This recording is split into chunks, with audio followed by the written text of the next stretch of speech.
Hello and welcome to my channel where we are going to be turning pages. And right now I know I'm just supposed to read Hannah Hurnard books, starting with Hinds feet on high places. So that's what I'm going to do as I've been commanded by Yahushua, HaMashiach, and Yahuwah, and the Rakadesh. So here we go. I'm starting with this book called Hinds Feet in High Places. It's by Hannah Hurnard. It is an allegory dramatizing the journey each of us must take before we can live in the, quote, high places, end quote. These books have meant a lot to me, and they've helped me a lot on my spiritual journey. And may they be a blessing to you in the name of our Lord and Savior. Amen. The Lord God is my strength, and he will make my feet like hinds feet, and he will make me to walk upon mine high places. Chapter 1. Invitation to the High Places. This is the story of how Much Afraid escaped from her fearing relatives and went with the shepherd to the high places where perfect love casteth out fear. For several years Much Afraid had been in the service of the chief shepherd, whose great flocks were pastured down in the valley of humiliation.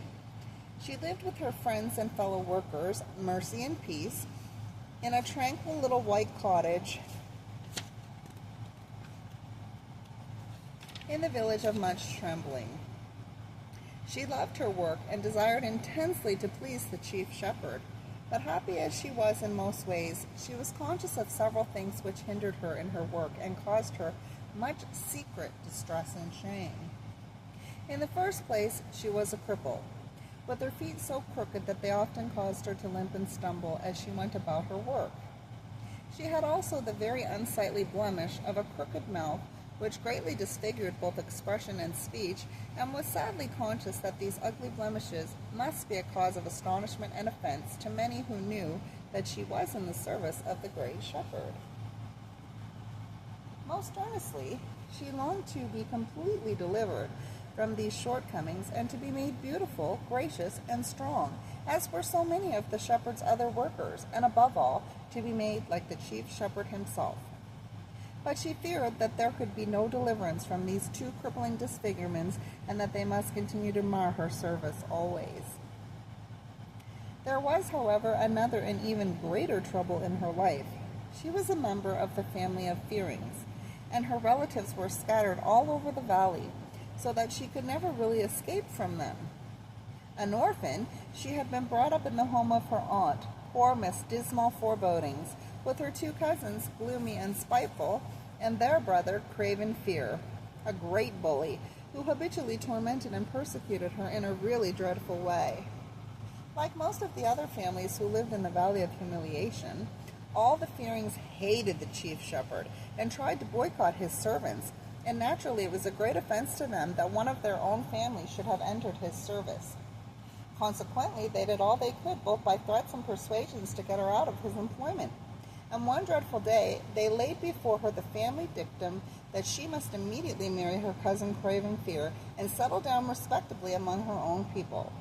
If she refused to do this, of her own free will, they threatened to use force and compel her. Poor Much Afraid was of course overwhelmed with horror at the mere idea, but her relatives always terrified her, and she had never learned to resist or ignore their threats, so she simply sat cowering before them, repeating again and again that nothing would induce her to marry Craven Fear, but she was quite unable to escape from their presence. The unhappy interview therefore lasted a long time, and when finally they did leave her for a while, it was already early evening. With a surge of relief, Much Afraid remembered that the chief shepherd would then be leading his flocks to their accustomed watering place beside a lovely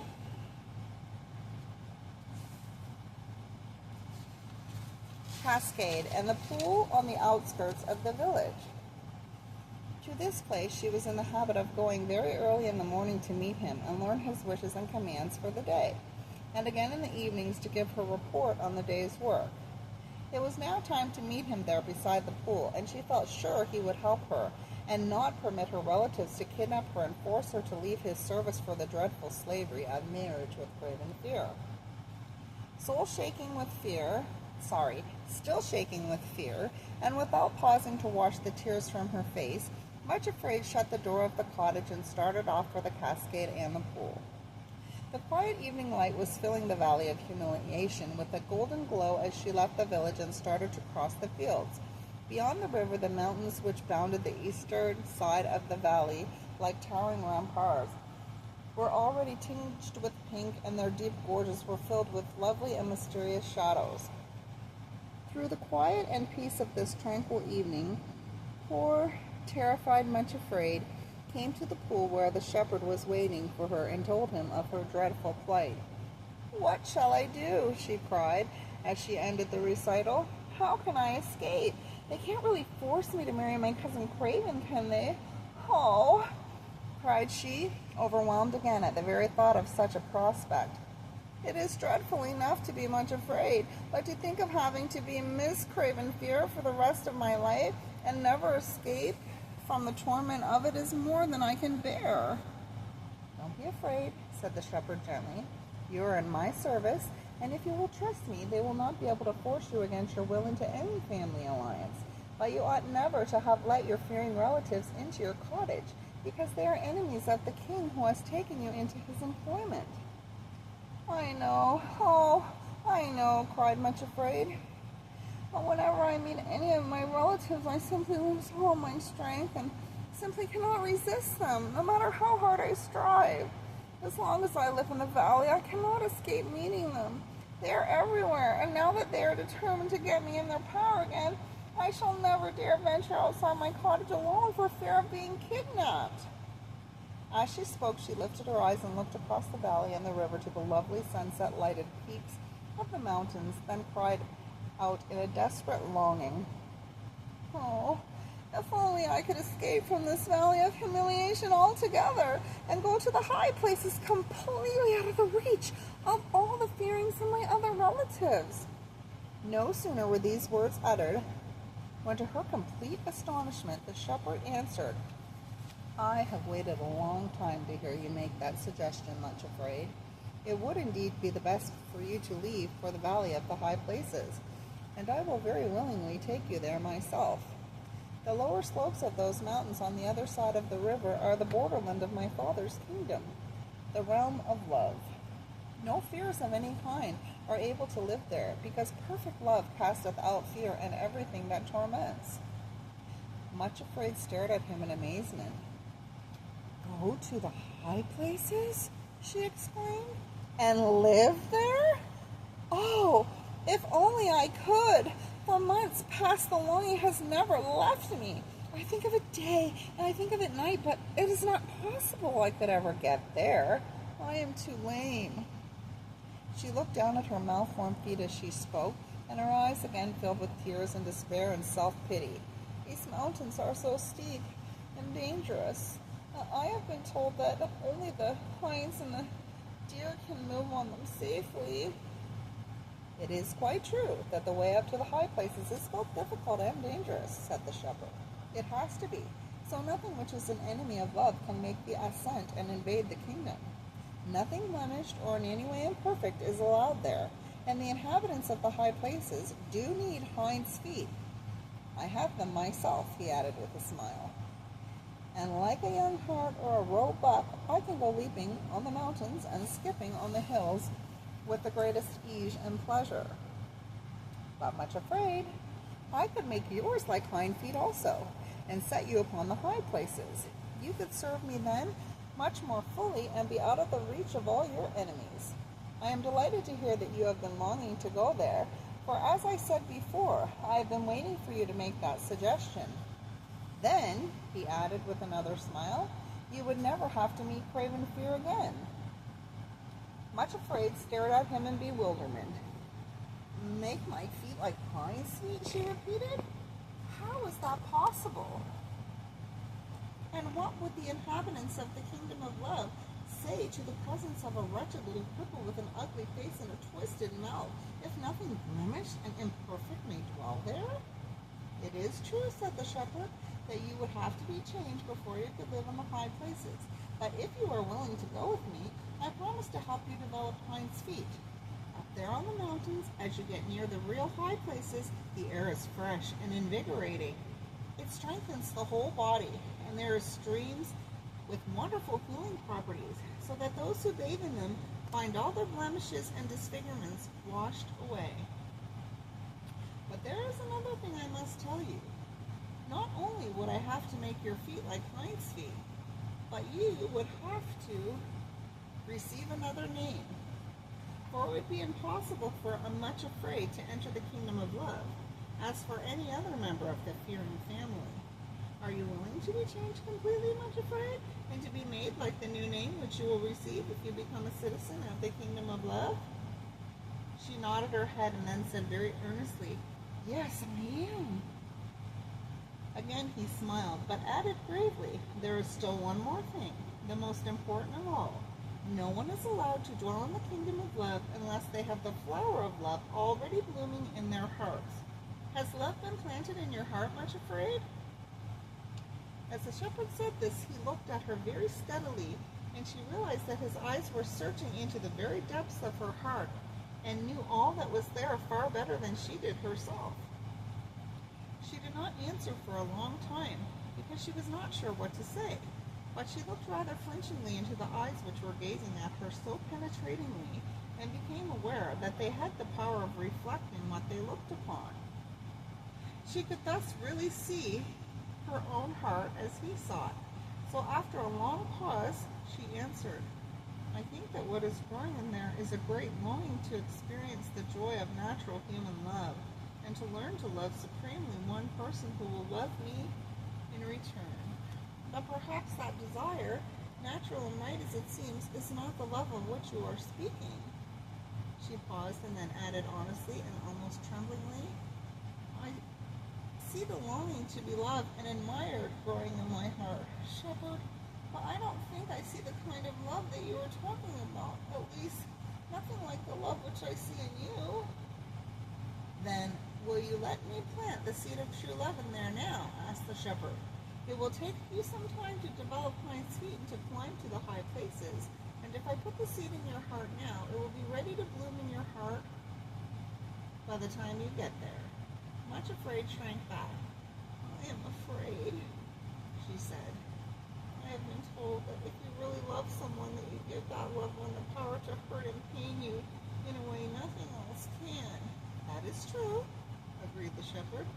"To love does mean to put yourself into the power of the loved one and to become very vulnerable to pain. And you are very much afraid of pain, are you not?" She nodded miserably, and then she said shamefacedly, "Yeah, very much afraid of it." "But it is so happy to love," said the shepherd quietly. "It is happy to love, even if you are not loved in return. There is pain too, certainly, but love does not think that very significant." Much afraid thought suddenly that he had the most patient eyes she had ever seen. At the same time, there was something in them that hurt her to the heart, though she could not have said why, but she still shrank back in fear and said, bringing the words out very quickly because somehow she was ashamed to say them, "I would never dare to love unless I were sure of being loved in return. If I let you plant the seed of love in my heart, will you give me the promise that I shall be loved in return? I couldn't bear it otherwise." The smile he turned on her then was the gentlest and kindest she had ever seen. Yet once again, for the same indefinable reason as before, it cut her to the quick. "Yes," he said without hesitation, "I promise you, much afraid, that when the plant of love is ready to bloom in your heart, and when you are ready to change your name, then you will be loved in return." A thrill of joy went through her from head to foot. It seemed too wonderful to be believed, but the shepherd himself was making the promise. And of one thing she was quite sure, he could not lie. "Please plant love in my heart now," she said faintly. Poor little soul. She was still much afraid, even when promised the greatest thing in the world. The shepherd put his hand in his bosom, drew something forth, and laid it to the palm of his hand. Then he held his hand out toward Much Afraid. "Here is the seed of love," he said. She bent forward to look, then gave a startled little cry and drew back.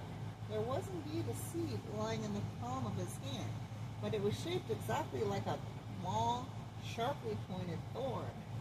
Much Afraid had often noticed that the shepherd's hands were scarred and wounded, but now she saw that the scar in the palm of the hand held out to her was the exact shape and size of the seed of love lying beside it. "The seed looks very sharp," she said shrinkingly. "Won't it hurt if you put it into my heart?" He answered gently, "It is so sharp that it slips in very quickly. But Much Afraid, I have already warned you that love and pain go together, for a time at least. If you would know love, you must know pain too." Much Afraid looked at the thorn and shrank from it. Then she looked at the shepherd's face and repeated his words in herself. "When the seed of love in your heart is ready to bloom, you will be loved in return." And a strange new courage entered into her. She suddenly stepped forward, bared her heart, and said, "Please plant the seed here in my heart." His face lit up with a glad smile, and he said with a note of joy in his voice, "Now you will be able to go with me to the high places and be a citizen in the kingdom of my Father." Then he pressed the thorn into her heart. It was true, just as he had said. It did cause a piercing pain, but it slipped in quickly, and then suddenly a sweetness she had never felt or imagined before tingled through her. It was bittersweet, but the sweetness was the stronger. She thought of the shepherd's words, "It is so happy to love," and her pale, sallow cheeks suddenly glowed pink, and her eyes shone. For a moment, Much Afraid did not look afraid at all. The twisted mouth had relaxed into a happy curve, and the shining eyes and pink cheeks made her most beautiful. Thank you," she cried, and knelt at the shepherd's feet. "How good you are! How patient you are! There is no one in the whole world as good and as kind as you. I will go with you to the mountains. I will trust you to make my feet like hinds' feet, and to set me, even me, upon the high places." "I am more glad even than you," said the shepherd. "And now you really act as though you are going to change your name already. But there is one thing more I must tell you. I shall take you to the foot of the mountains myself, and that there will be danger from your enemies. After that, 2 special companions I have chosen will guide and help you on the steep and difficult places while your feet are still lame, and while you can only limp and go slowly. You will not see me all the time, Much Afraid, for as I told you, I shall be leaping on the mountains and skipping on the hills, and you will not at first be able to accompany me or keep up with me. That will come later. However, you must remember that as soon as you reach the slopes of the mountains, there is a wonderful system of communication from end to end of the kingdom of love, and I shall be able to hear you wherever you speak to me. Whenever you call for help, I promise to come to you at once. At the foot of the mountains, my 2 servants whom I have chosen to be your guides will be waiting for you. Remember, I have chosen them myself with great care as the 2 who are most able to help you and assist you in developing hinds' feet. You will accept them with joy and allow them to be your helpers, will you not?" "Oh, yes," she answered at once, smiling at him happily. "Of course, I am quite certain that you know best, and whatever you choose is right." She then added joyfully, "I feel as though I shall never be afraid again." He looked very kindly at the little shepherdess who had just received the seed of love into her heart and was preparing to go with him to the high places, but also with full understanding. He knew her through and through, in all the intricate labyrinth of her lonely heart, better far than she knew herself. No one understood better than he that growing to the likeness of a new name is a long process. But he did not say this. He looked with a certain tender pity and compassion at the glowing cheeks and shining eyes which had so suddenly transformed the appearance of plain little Much Afraid. And then he said, "Now you may go home and make your preparations for leaving. You are not to take anything with you, only leave everything in order. Do not tell anyone about it, for a journey to the high places needs to be a secret matter.